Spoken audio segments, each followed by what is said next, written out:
એક ભગવતી ચામુંડ માતાનું મંદિર, શિખરબંધ બહુ ભવ્ય મંદિર. અને ઘોડિયાલ જેવું ગામ, એ ગામમાંથી એક 55 વર્ષનો વડીલ, 55 વર્ષના વડીલ આમ ગરીબાઈ આંટો મારી ગયેલી, ફાટેલા તૂટેલા લુગડા, પણ એ માણાને એમ થઈ ગયું કે મારે ચામુંડાના દર્શન કરવા માટે જવું છે. હવે જે માણાને મનમાં એવો વિચાર આવ્યો ને કે મારે ચામુંડાના દર્શન કરવા માટે જવું છે, એ માણા છે આંખે જોઈ નથી શકતો. જન્મથી કુદરતે બે આંખો નથી દીધી, જન્મથી આંધળો છે. અને એને એવો વિચાર આવી ગયો કે મારે ચામુંડાના દર્શન કરવા માટે જવું છે.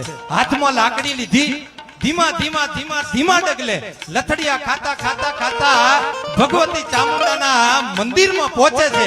અને બરાબર મંદિરમાં જાય અને બે હાથ જોડી અને ભગવતીના મંદિરમાં દર્શન કરે હો. અને કોઈકને પૂછે છે કે ભાઈ આજે તિથિ કઈ છે? અને મંદિરનો પૂજારી એમ કહી દે કે ભાઈ આજે પૂનમની તિથિ છે.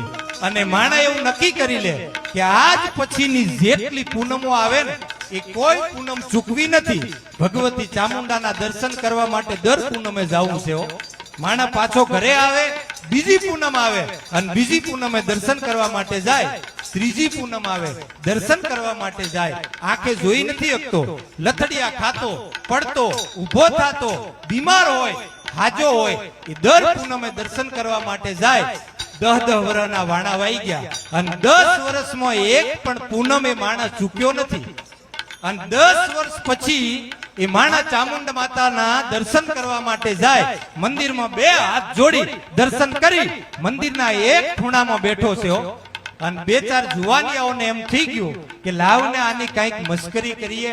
અને 3-4 જુવાનડા એ માણાની પાસે આવી અને ખભા ઉપર હાથ મૂકીને એટલું કહે છે કે દાદા ચામુંડાના દર્શન કર્યા? અને વડીલ માથું હલાવે છે કે હા ભાઈ દર્શન કર્યા હો.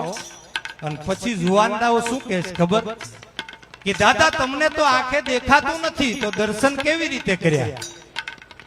અને દાદો પછી એટલું કહે છે કે હા ભાઈ, મને જન્મથી માતાજી આંખો દીધી નથી, પણ હું મારા રુધિયાથી મારી માં ચામુંડના દર્શન કરી લઉં છું.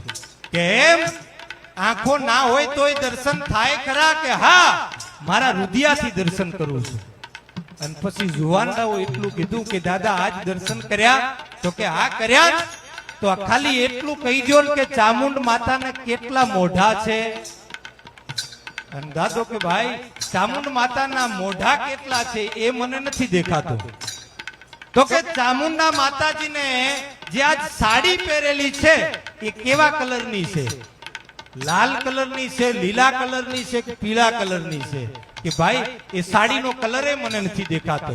કે ચામુંડા માતાને સવારી છે એ વાઘ માથે છે, સિંહ માથે છે કે બકરા માથે છે કે પાડા માથે છે? કે ભાઈ એ સવારી એ મને નથી દેખાતી.